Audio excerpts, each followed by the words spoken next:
You're listening to the Grind Line Podcast. What's up, and welcome to another episode of the Grind Line Podcast. I'm your host, Greg. You're listening to episode 323. I am here tonight with Ryan and Tyler. And again, Red Wings hockey is over, but we did have postseason pressers with all of the players. They did a lot this season. I feel like they did like 2 or 3 more than they did last season. They got Albert Johansson in there, which please don't ever let Albert Johansson talk in front of a camera ever again. He's just extremely Swedish, and it's not a great conversation.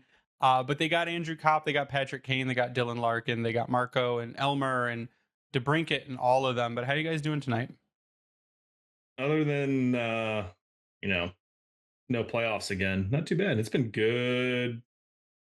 Come on, Tigers. Oh, there we go. It's been good hockey. It's been fun hockey. It's been playoff hockey. The Sens and Leafs Battle of Ontario is going to be a shit show, and I am here for it. And Hilarious. The saltiness from Sens fans. But for them to complain that the Leafs are diving when they have an Olympic level diver on their team is just, it's karma. We'll get into that. But Tyler, how are you? I'm doing great. I don't give that series more than 5 games. I think the Leafs are going to eliminate them in 5 games. I hope so. And honestly, I think Montreal and Washington might be a little bit more competitive. I could be wrong. We'll see. The first 10 minutes of that game was electric in terms of if you're a Caps fan. But yeah, I'm doing good. Can't complain too much other than the Wings not making the playoffs yet again.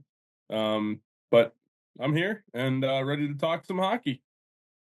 All right, so where do we want to start? We want to start with, me and Tyler saw a little bit of ASP and MBN's Grand Rapids games. I guess just high-level thoughts. They looked not super out of place. ASP on offense is exactly what you want him to be. He looked as advertised. He instantly went in the first game against Rockford to power play 1, and he cycles the puck. If you are complaining about not having a defenseman in Detroit that can pass the puck or do that first pass into the offensive zone, I mean, ASP's your guy all day. Just crisp, clean, fast passes. Super fast shot and release. Defense left a little to be desired, but it's nothing that I'm really worried about. Again, first 2 games. And then MBN's just like a wrecking ball. Dude flies to the net. He has a cannon of a shot, which he showed a couple times. Took some weird penalties. But for the first 2 games, which is really nothing, like that's not a sample size, I liked what I saw from them. And then people instantly tried to start shitting on ASP because they said he was bad defensively. But I mean, 2 games, guys. I don't really care at this point. Tyler, I'll let you talk to it more about what you saw. I've seen the mixed bag comments. A lot of it has been, it's a guy in a new system, in a new region of the world, in a brand new league. Let it happen. There's no denying the skill level that is there. So if you're upset, it's just like what we saw, the reactions with Danielson and most other young prospects that are making their first appearances in Grand Rapids. If they weren't scoring 5 goals, 10 assists, and knocking the walls down in that offensively, it's considered a failure. So I really could care less, as long as they're doing and adjusting and fixing some of the small things you see early on. That's all that matters, because they're there to learn and get better. Because guess what? They're 20. I think your Danielson point's a good one too. Like, watching those 2 games, I didn't watch many Grand Rapids games this season because Red Wings games are on, but Nate Danielson looks fantastic out there on the ice. Now, like you said, he might not be putting in 2 points a game. He might not be a goal or point per game player right now, but all the little things he's doing correctly. He's winning board battles. He's getting the puck out. He's making great passes. Nate looks very clean. I didn't see much in the way of mistakes for him in the couple games that I watched. Had a really good shootout goal. It was a really good to see a kid like that who you hope comes in and can help solidify your team down center, do what he's doing in Grand Rapids. And for the score sheet watchers, they're going to be disappointed, but he's got the fundamentals that when he transitions to the next level, the points will come. And I'll touch on one thing, and Tyler, I'll let you take it over, but he's doing the little things that you would typically hear about from the front office and how they want to see him grow and become an all-around center in the NHL. So I think that's the important aspect because we know he can score and create offense, but now he's bringing it defensively. We've seen the comments, we've seen some of the tape. It's doing a lot of the things right to make sure once you pull a Marco Casper, now you're in Detroit full time. Can you handle it and make it yourself effective? And that's what's happening, Tyler. Yeah, in the little that I saw, I believe I saw a period and a half. I thought that they both played good. I think ASP is a little bit more ready, and I think we knew that going into it. Kind of to Greg's point, like in terms of breaking the puck out, in terms of being an offensive presence, I thought ASP was everything as advertised. You know, he did a lot, didn't score, of course, but Did get his first point though. exactly. Yeah. So like I do believe that even like your point earlier of like, you know, they're here to develop. Even if they go out there and look like shit, I mean, does it really matter? They're getting some experience at the AHL level. And of course you want to be able to win. You want to be able, but more importantly, you want to be able to develop these guys. And I think that's what they're doing down there. They've got a series coming up against Texas now, right? When Yeah, does that they get start? the bye basically of the 3-game play-in, and they will play Texas, I think, starting on Tuesday, next Tuesday. Okay, so for that, I mean, like I said, I don't want to put too much stock into it, but from what I saw, I liked both of their games. ASP a little bit more, I think. I think he was a little bit more noticeable. But MBN, another phenomenal player, and you know, hopefully, he can pan out because I mean that's an important piece to this Iser plan. I was listening to our friends over at Locked On, and Brian made the point. He said that even if they get time, even if they need time at the beginning of the year, like they've got playoffs, and it'll take them a bit to adjust because it's a smaller sheet of ice. And ASP has played on smaller ice a bit in the World Juniors. I think the last one was in Ottawa, so he's got experience on smaller ice, and it didn't really look like a timing issue for him. I think maybe it was a scheme, some of it might have been a scheme issue. Some of it might have just been you don't know how your defensive partner plays because you've literally never played with him. So it's an over or under compensating based on your partner until you get used to him. But they're going to hopefully have a really long playoff run to get used to the smaller ice, to get used to the intensity and the speed. And I'm hoping that ASP comes out of training camp and just blows the doors down.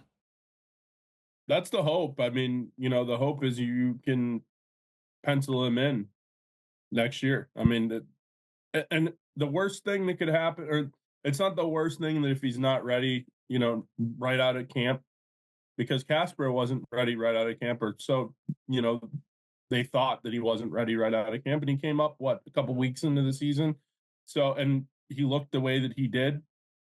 So I mean, that could be the path for ASP or MBN, really. And having one or both those guys potentially ready, I mean, I think the money should be really put onto ASP, but that speaks to what we're going to get into a little bit more here, and that's the end of or the locker clear out and post season comments from several of the top Red Wings players, and where they kind of hint at what this season off season should look like, or hopefully it'll look like for them in terms of what the team can do for changes, meaning Iserman in the front office, but also what this team can do internally and how they can make sure that they're improving to not have this feeling essentially happen again for them. Yeah, so let's jump into postseason pressers, and we'll cover maybe one, and then we will go to break and come back and do the rest of them. And I want to start with kind of what I consider the big one off the top that had the most, what I would say is news in it, and that is Patrick Kane's. Patrick Kane basically said, "Yeah, I would love to come back next season." He said there's mutual interest on both sides. During the entire presser, he used a lot of the term. Last season, I felt like he used a lot of the term "I," and then this season he used a lot of the term "we." Everything was "we." We're gonna do this going into next season. We have a lot to work on this off season to come in next season. He said that the way the contract negotiation went last year is it would have been nice. One day it would have been nice to have a multi-year contract, but then a couple days later they're like, well, a 1 year might work. So it was a more fluid situation, I think, than what we were led to believe last season. But this season, it seems like Patrick Kane is, I mean, all but already committed to coming back to this team. So the guys, he thinks, even though they had less points this season, that they were actually closer this season in the competitive nature to being a playoff team. And mentioned how they were able to battle back on nights that last season they wouldn't have battled back on, and that McClellan really was also a help when he came in the room. So Patrick Kane spoke highly of everyone, spoke highly of Dylan, spoke highly of the leadership in the room. So didn't really say in a black and white sense that they should have done something at the trade deadline. Each player kind of mentioned it a little bit. Dylan mentioned it the most, but Patrick Kane sounds like he could be a lock to come back next season. And I think the wild thing was he's like, I hit 1,300 games, so like, shouldn't I just do 1,500 next? And I'm like, that's 3 more seasons, Patty. Let's go. It's you gotta feel relieved or maybe excited to hear his comments right there. And I like how not only him but DeBrincat both brought up Trick and Archie and how that relationship, their relationship as teammates and friends over the years, and that still has a big overarching factor. But I think the thing that we've talked on or touched on many a times is the impact that Todd McClellan had on him throughout the season. The only player after McClellan that took over to have over a point per game average. He had 45 points in 43 games with McClellan taking over the helm. And that, to me, that's huge because we've talked about McClellan's impact in the past and where he's been. You can see how well veterans do under him in general. And that one kind of spoke to it, but also spoke to the fact that he was really one of the driving forces for this team. There's a few other names that we'll get into here in a minute that you probably would have expected more from. But I think for what Kane can bring you, depending on how the offseason goes, that's a huge win if you can keep him in the lineup, especially for the fact that of how well he has ultimately played since that surgery. I agree. I mean, I know we said when Kane came here, it was just like, can he even play still? And he's proven that. He's proven that he can still play. He's proven that he can still play at a high level for the most part. Um, as for his comments, like I didn't really take too much out of it, other than the fact that he wants to come back. I think that's the biggest thing. I personally, I don't think that at this age that he's at, if the team has no interest in bringing him back, I don't see why he wouldn't want to come back. Him and DeBrincat have a good relationship, and the families both have a good relationship with each other. And as long as he has a decent relationship with McClellan, which it seems like he does, I don't see why you wouldn't want to bring him back. He's still one of your better players, even at this age. And if you're going to make the playoffs, you need to have players with some playoff experience. And he's certainly a guy that, you can put the feather in his cap, and he can teach these young guys, because when you do get to the playoffs eventually, you do need to have those players that you have to prepare differently. You have to come and you play the right way, and try to stay out of the scrums as much as you can, because I mean you really got to stay out of the box when it comes to playoffs. And I don't think this team did that great of a job of doing that. And that's something that did them in this year. But back to the original point, yeah, Kane should be back, and I don't see why he wouldn't be, other than if for some reason the organization and him can't get a deal done, but I would think they'd be able to. Yeah, and something else that I think that is we'll probably touch on when we get to Larkin, but the comments about the trade deadline, I mean, it speaks to what he saw with this team and where they were at. Is just the fact that they did underperform. Is that there was confidence in what they were putting on the ice, and I like how he specifically called out multiple 7-game win streaks that they had, and that the thought that you needed to add just didn't make sense, especially to a guy like him, and that's a multi-cup winner making these comments after the fact of saying, hey, this team can compete. And we saw that. We knew that they could beat any team out there. It's just they couldn't get out of their own way. And then they go back to the comments, and I've said it several times over. As McClellan said coming in, they were fragile. And that comment and quote, I shouldn't say the quote, but that was essentially asked of several of the guys' interviews. And he even kind of spoke to it a bit as well. So what they can do, and like he and others, he said a quote, hopefully over the summer you see some things that make our team better too, end quote. So there's a lot of they feel that they're there. Now what can be the final pieces to make them get over the hump, if you will. Yeah, so before we go to break real quick, I'd just like to remind everyone that we are on YouTube. If you go to YouTube, you search the Grindline Podcast, you can sub to us there and turn on the notifications. You can also watch us, and you can yell at Ryan for currently wearing a Washington Capitals jersey. So what we're going to do real quick, we're going to take a break. Quick word from our sponsor. We'll be right back to talk about a couple other ones. I kind of want to talk a little bit about Andrew Copp, because he's just a phenomenal speaker, and Dylan Larkin. So we'll be right back after a word from our sponsors. This NHL season has been as predictable as a puck rolling on its edge. No one knows where it's going, but that just means there's time for your favorite team to figure things out and games left for you to get in on the action at DraftKings Sportsbook, an official sports betting partner of the NHL. It's super easy for first-timers to get started. Try betting on something simple like picking a team to win. Go to DraftKings Sportsbook app, select your team, and place your first bet. And if you're new to DraftKings, listen up. New customers bet $5 to get $150 in bonus bets instantly. So download DraftKings Sportsbook app now and use code THPN. That's code THPN for new customers to get $150 in bonus bets instantly when you bet just $5. Only on DraftKings. The crown is yours.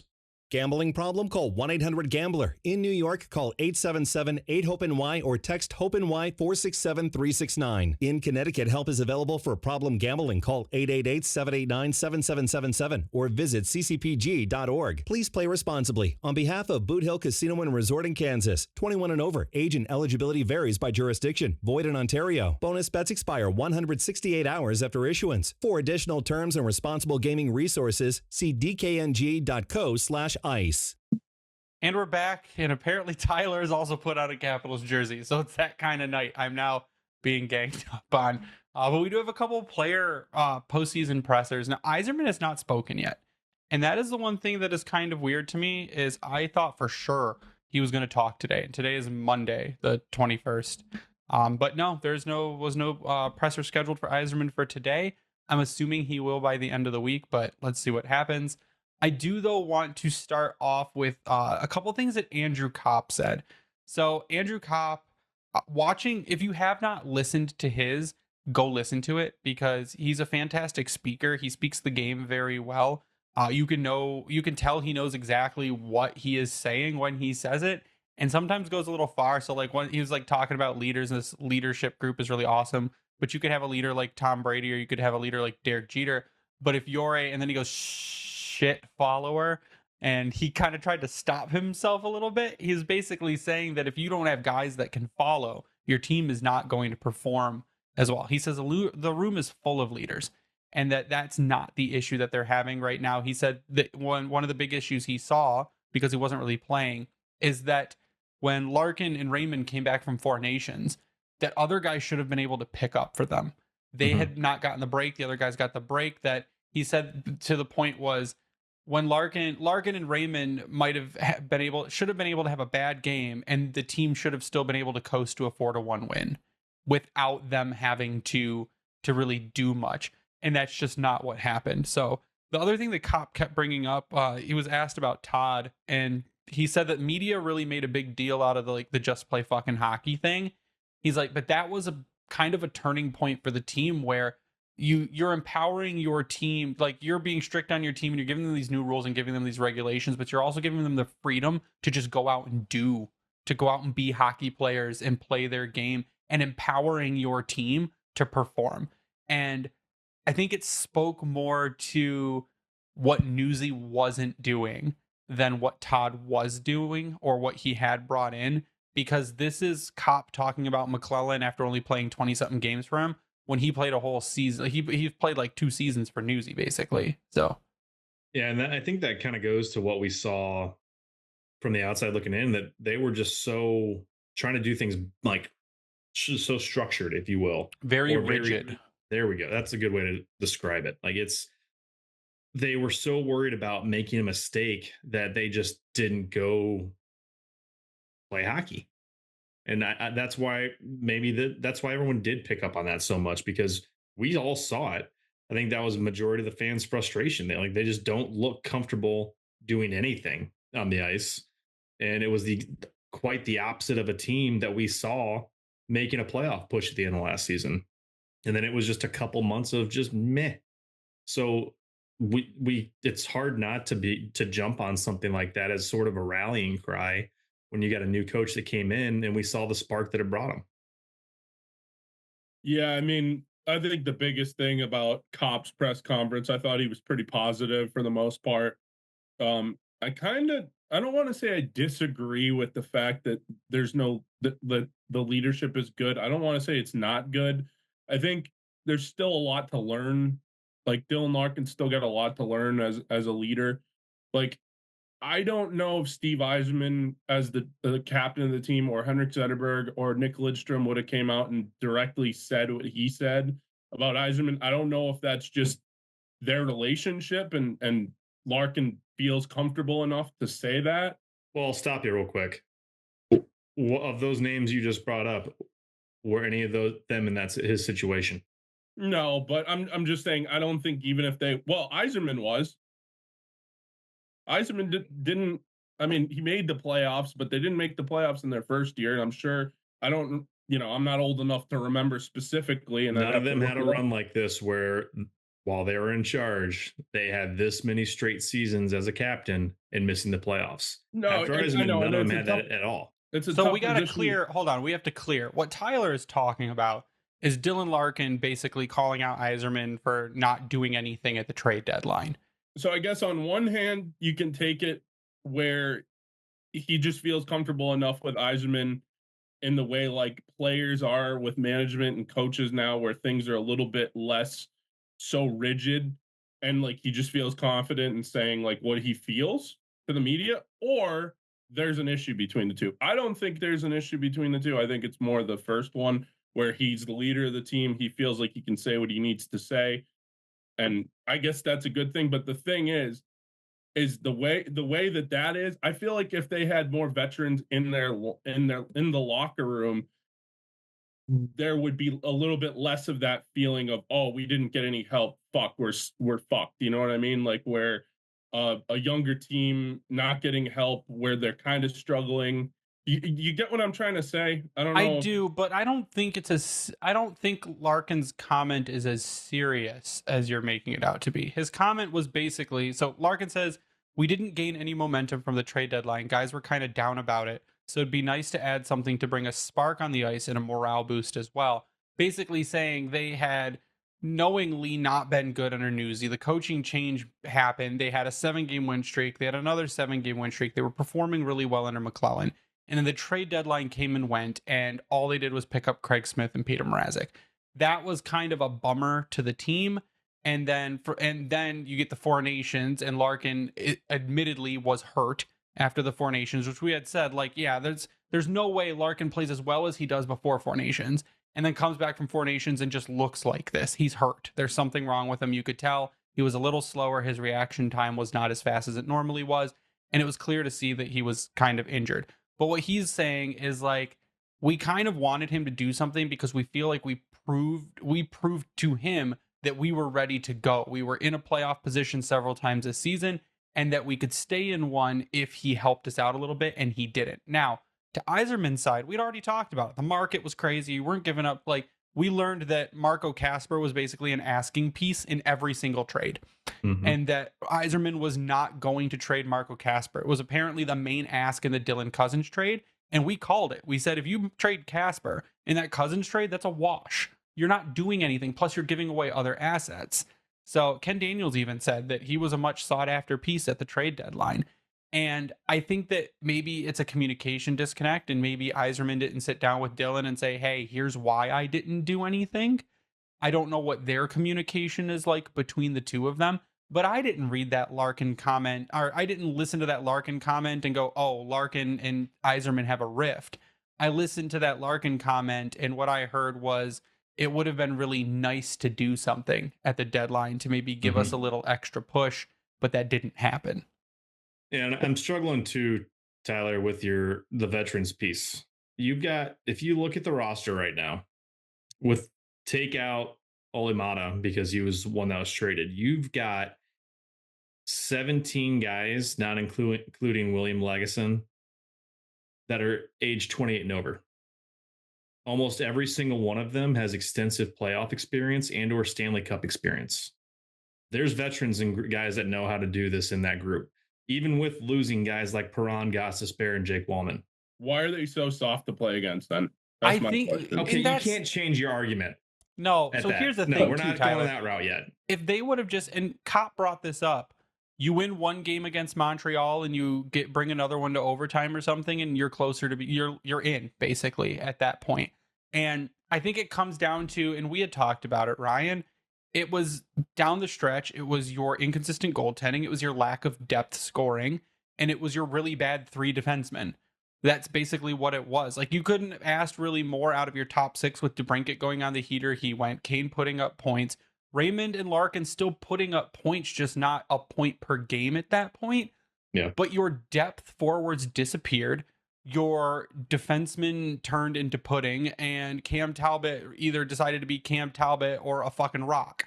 And that was like, those were the 2 choices. So I think if Peter Mrazek stays healthy and isn't hurt, maybe you pick up a game or 2 down the stretch.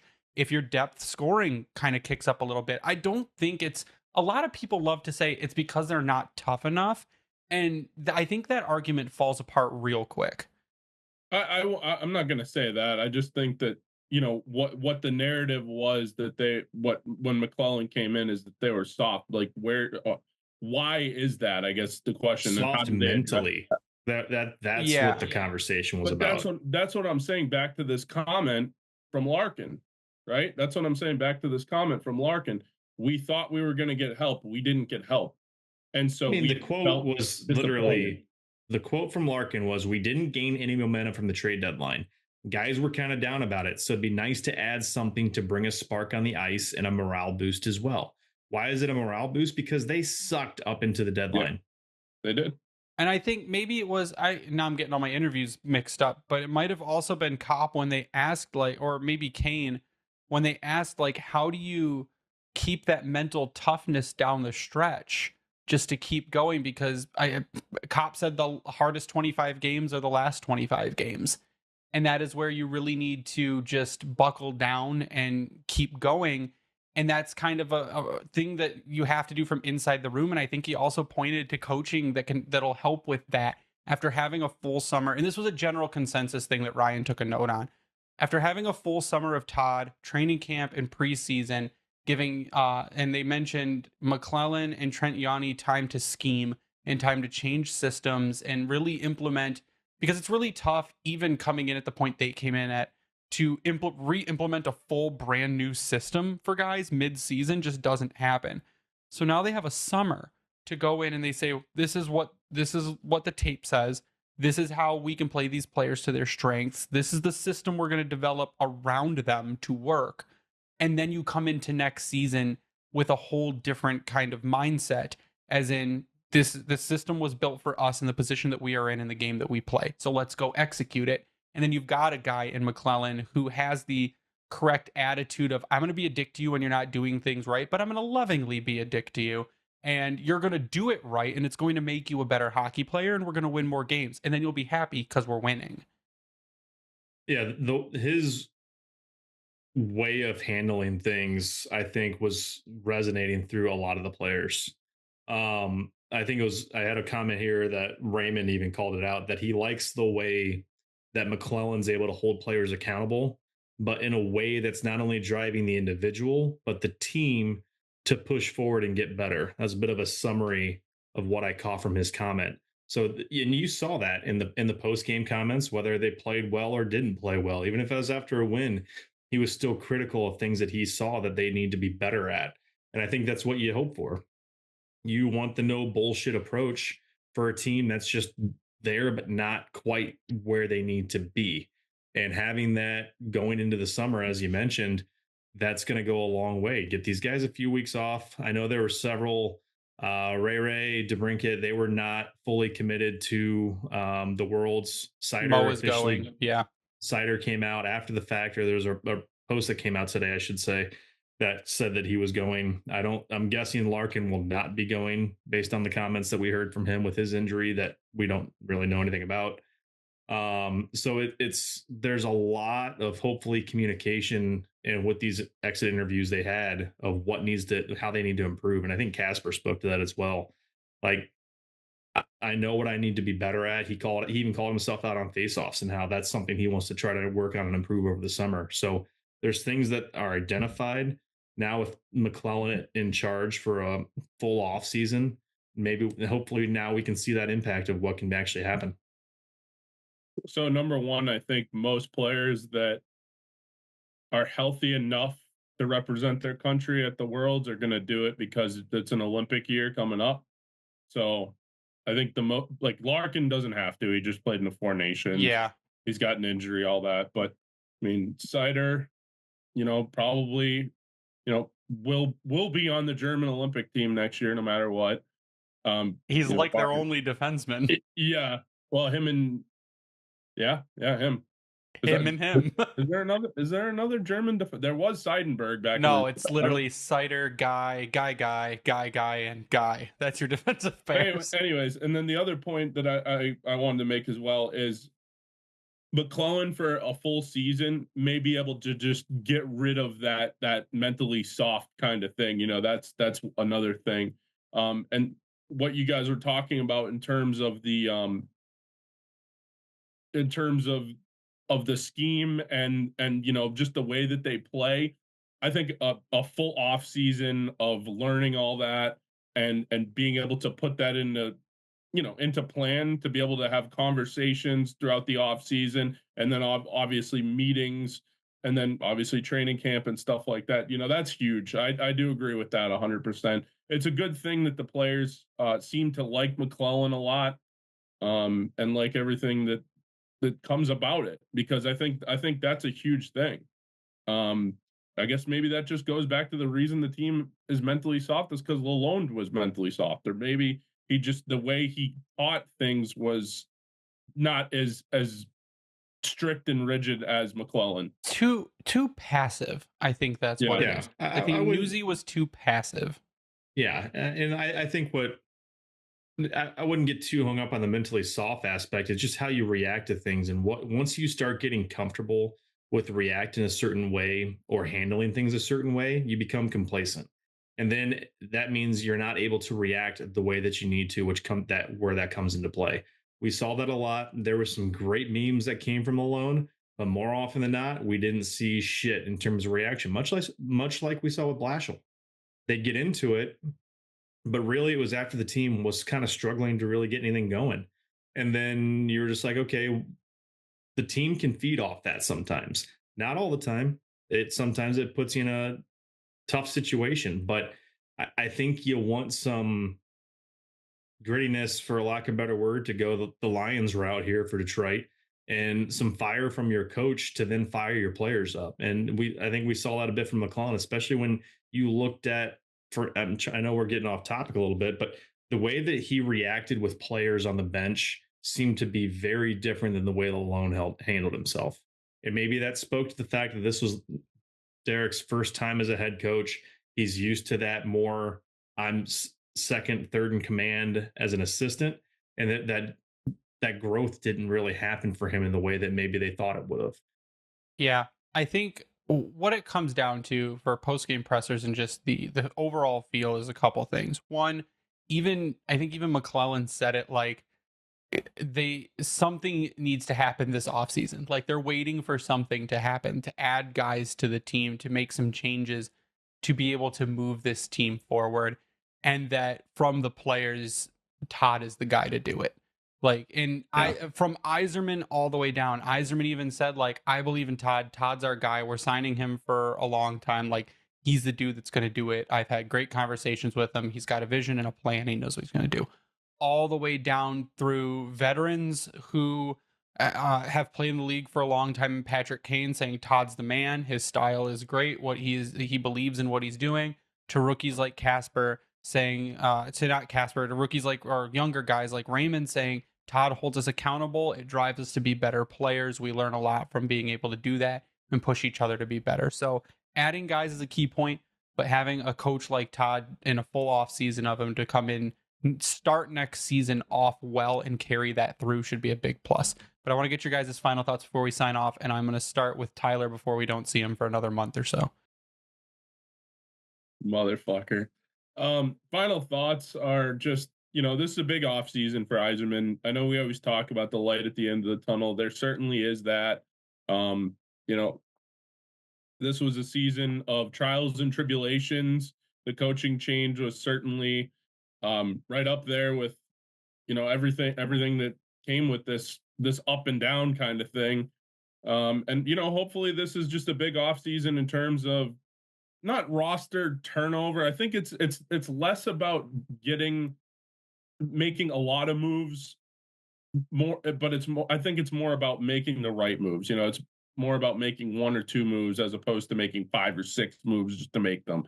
But it's a big off season for Steve Yzerman. They make no mistake. I mean, this is year 9 without the playoffs, year 5 without the playoffs with the Yzerman. So I think a lot of people are down on it, but I don't think you should be down on it. I think there's a lot of positives going forward here. Another year of McClellan, the younger guys coming up.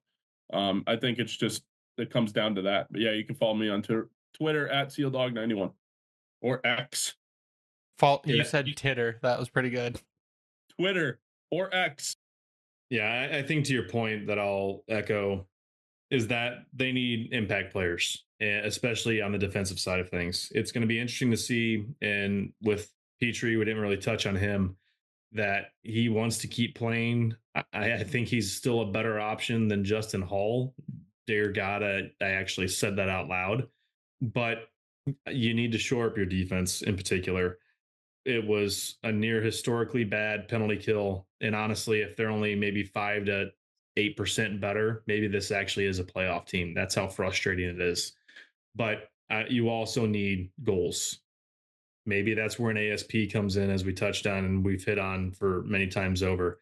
Maybe we do see a Nate Danielson make this roster as a depth center that lets a Confer and or a Copp move to the wing. I think Copp absolutely needs to be your 3-4 center, and let that opportunity for Casper there. If he really does hit a home run in terms of his faceoff capability, him fitting as your number 2 center is a huge win for your team moving forward, because again, as we've said, he's 20 years old.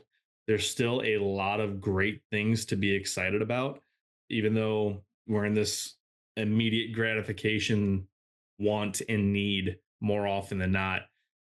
Yzerman's still playing the long game. Many of the players kind of echoed that sentiment, and they see what's coming and how this team is getting built, because there's several guys, if you watch these interviews, they mentioned the core and what this core can do. And he hasn't broken them up. That's what I think is important to focus on. So how this summer plays out is going to be quite important and impactful, but we'll see. Already ran 33. Yeah, you can follow me online at Bringing the Wing. You can follow the Grindline Podcast online at Grindline Pod. Thank the Hockey Podcast Network for hosting us and spreading our content around. The Vintage Detroit Collection, which is the only place you should get Detroit jerseys from and worked on, where we have an exclusive t-shirt collection. If you go to Vintage Detroit Collection's website and you click on the Keep It Local tab in the Grindline Podcast, you'll find all our stuff there. Like I said earlier, you can find our content on YouTube if you search the Grindline Podcast. Sub to us, turn on those notifications. You'll be notified whenever an episode goes live. But that is going to do it for us tonight. So for Ryan and Tyler, I am Greg. You stay classy, Hockey Town.